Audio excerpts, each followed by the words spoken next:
হবিগঞ্জের মাধবপুর উপজেলার পরিকিয়ার জেরে দিনমজুর সাবুকে হত্যার ঘটনায় 4 জনকে মৃত্যুদণ্ড দিয়েছে আদালত। আজ বুধবার 9 এপ্রিল দুপুরে হবিগঞ্জের অতিরিক্ত জেলা ও দাওরা জজ একেএম কামাল উদ্দিন এই রায় দেন। বিচারক আসামিদের প্রত্যেককে ফাঁসিতে ঝুলিয়ে মৃত্যুদণ্ড এবং 50,000 টাকা করে জরিমানার আদেশ দিয়েছেন। রায় ঘোষণার সময় আসামিরা আদালতে উপস্থিত ছিলেন। পরে জেলা কারাগারে তাদেরকে পাঠানো হয়েছে। এছাড়া এই হত্যা মামলার অপর আসামি মারাজ মিয়ার আগেই মৃত্যু হওয়ায় আদালত তাকে অব্যাহতি দেন।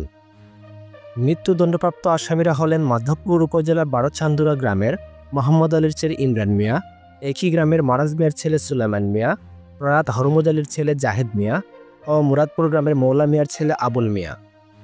মামলার অভিযোগের বরাতে জেলা দাওরা জজ আদালতের পেরেশকার তপন সিংহ গণমাধ্যমকে জানান, বারোচান্দুরা গ্রামের লাল মিয়ার ছেলে দিনমজুর সাবু মিয়ার স্ত্রীর সাথে আসামিদের একজনের পরিচয়ের সম্পর্ক ছিল। এর জেরে 2009 সালের 13 এপ্রিল সাবুকে হত্যা করে লাশ জঙ্গলে ফেলে রাখা হয়।